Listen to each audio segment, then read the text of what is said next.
আপনারা দেখতে পাচ্ছেন, এটা হচ্ছে আমার শখের শখের বাগান। ঠিক আছে, এই গাছগুলা লাগাইছি, একটু রোদ্রের কারণে মরে মরে গেছে। এটা হচ্ছে আমার আঙ্গুর গাছ। আল্লাহর রহমতে আঙ্গুরও আছে ভিতরে, আবার নতুন ফলন আসছে। এটা এটা হচ্ছে চাইনা মরিচ, একসাথে অনেকগুলা মরিচ ধরে গাছটা অন্যরকম। এটা হচ্ছে সিসিলিয়ান লেবু।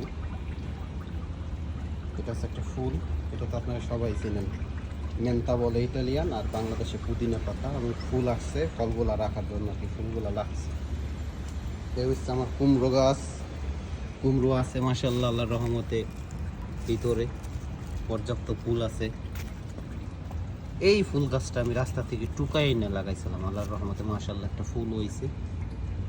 এই আমার অ্যালোভেরা, এই মরিচ গাছ, এই মরিচ গাছের ভিতরে আবার আমি লাউ গাছ দিছি। লাউ গাছ আপাতত আছে, বাকিটা পরে দেখা যাবে। এই পাশে আছে আমার একটা জৈতুন গাছ। জৈতুন গাছটা গেছে, এবার জৈতুন ধরছিল, এবার ধরে নাই। আমার আপেল গাছটা এখন তো ফুল আসে নাই, ফুল আসলে আপেল দেখা যাবে।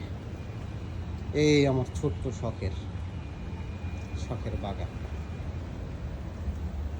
সবচেয়ে এই মরিচ গাছটাই সুন্দর দেখা যায়। এটা একটু ঘন করে লাগাইছি, পর্যাপ্ত করে।